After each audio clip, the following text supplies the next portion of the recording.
시작하겠습니다. 자, 여러분 총칙에 보면 이런 말이 있어요. 자, 총칙 한번 볼까요? 표준 발음법은 표준어의 실제 발음을 따르되 그 대신 또 어때요? 전통성과 합리성을 고려하도록 한다라고 했습니다.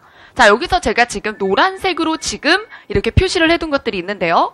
자, 실제 발음과 전통성과 합리성이죠? 자, 그러면 이것의 의미가 각각 뭔지 우리가 한번 따져볼게요. 자, 발음법이니까 당연히 발음을 따르는 게 맞지 않느냐. 근데 이게 쉬운 건 아닙니다. 자, 그래서 교양 있는 사람들이 두루 쓰는 현대 서울말이라는 것이 표준어 사정 원칙이죠? 그러면은 교양 있는 사람들이 두루 쓰는 현대 서울말의 발음을 쓰겠다. 이 얘기거든요. 자, 그런데 그러기에는 우리나라 사람들의 발음도, 서울 사람들의 발음도 너무 다양한 거죠. 그래서 그렇게 다양해서 통일되지 않는 발음들에 대해서는 어떻게 해야 되느냐? 전통성과 합리성을 더불어 고려하라. 이렇게 되겠습니다. 자, 그러면 전통성은 뭐냐?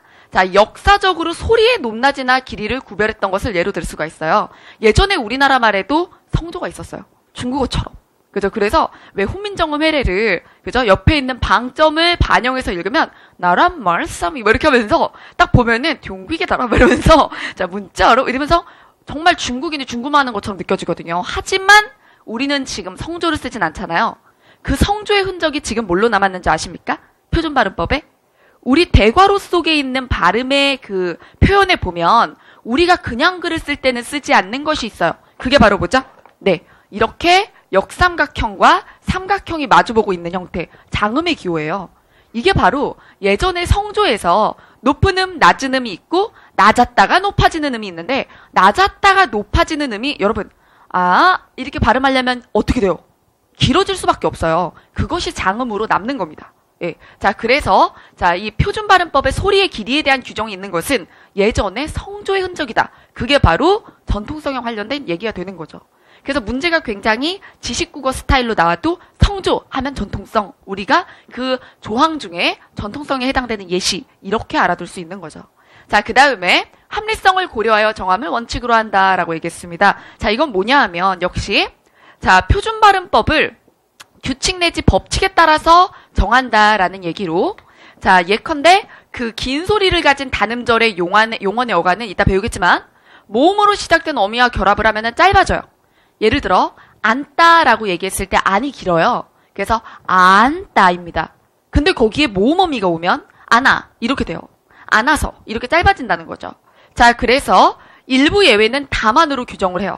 자, 그래서 이는 실제 발음을 따르면서도 어법상의 합리성을 고려한 것이다 라고 해서 사실은 안따가 길면 아나라고 해야 될 것 같잖아요. 그쵸? 근데 실제로 짧아지니까 그쵸? 짧아진 것은 발음을 반영한 것인데 그것을 뭘로 꽝꽝 박아놓자? 규정으로 박아놓자. 이렇게 했다는 거죠. 자, 그래서 자, 이런 역할들을 하고 있다라는 거 알아두시면 되고 문제는 딜레마 상황이에요. 자, 발음대로 하고 싶은데 그것이 전통성과 합리성에 위배된다거나 전통성과 합리성에 맞게 하고 싶은데 발음이 그에 위배된다거나 그쵸? 그때가 문제가 되겠죠. 자, 그래서 그래서 여러분들의 그 종이에 보면 제가 그 프린트에 보면은 거기에 대한 설명을 밑에다가 달아놨어요. 제가 PT에다 하나 더 안 넣었는데 쟁점 있죠, 쟁점. 자, 슬라이드 말고 여러분들 프린트 잠깐 봐주세요. 그 쟁점에 대해서 보면은 맛있다, 멋있다, 맛있다, 멋있다의 발음에 대한 얘기가 나옵니다. 맞죠? 예, 그게 아주 쉬운 딜레마 상황인데요. 자, 원래 맛 더하기 있다. 그죠? 그리고 멋 더하기 있다의 단어는 어떤 구성이냐 하면 맛 더하기 있다니까 여러분 뒤에 있는 단어가 실질적으로 혼자 독립이 되거든요. 있다 없다 로서 쓰이는 단어잖아요. 그러니까 합성을 한 말이죠. 그렇죠? 그러면 맛 더하기 있다 해서 얘가 실질적 형태소면 그냥 연음을 하게 되어 있어요? 아니면은 대표말을 해서 연음하게 되어 있어요?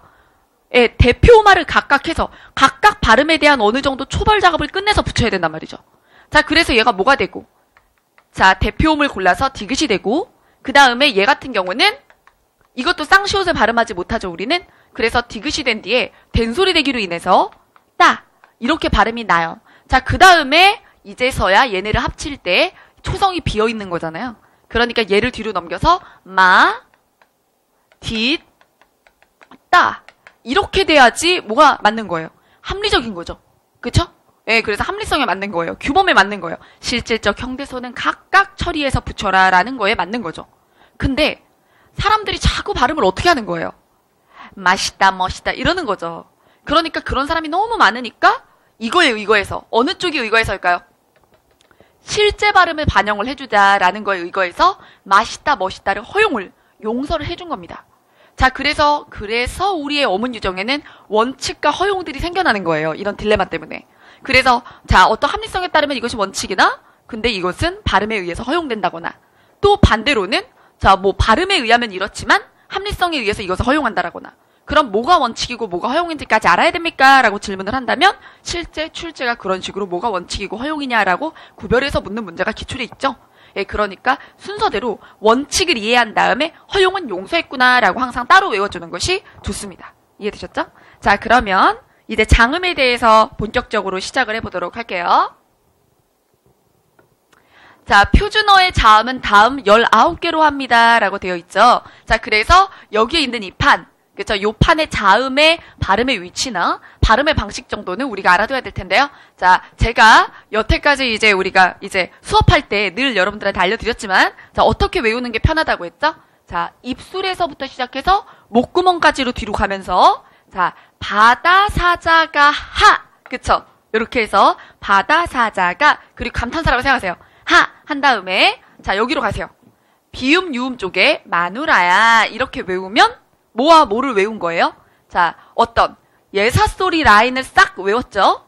그죠? 뭐부터 어디까지? 입술부터 목구멍까지 한 번에 외웠죠? 자, 그런 다음에 얘네 둘은 제가 마누라야를 따로 외우잖아요. 바다사자가 하? 마누라야? 이렇게 했을 때 마누라야는 뭐예요? 두 개를 합치면 울림소리가 되는 거죠.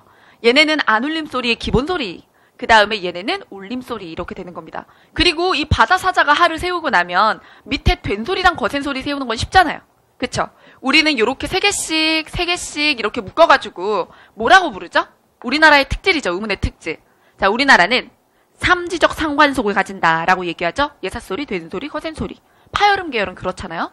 자, 물론 마찰음 계열이나 두 개죠. 그쵸? 그리고 울림소리는 그렇지 않지만요.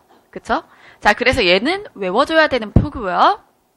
그 다음 이제 모음을 보도록 하겠습니다.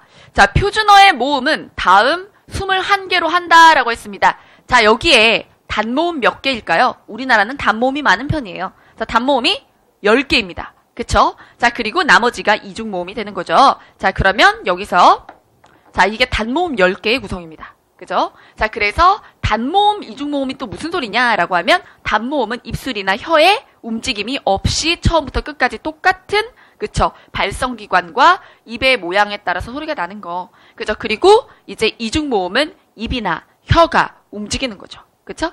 자, 그랬을 때 단모음에서 혀가 앞쪽에 있으면 천설, 뒤에 있으면 후설, 입술 모양에 따라서 평순, 원순. 자, 그 다음에 혀의 높이에 따라서 고, 중, 저. 그래서 턱이 빠져요.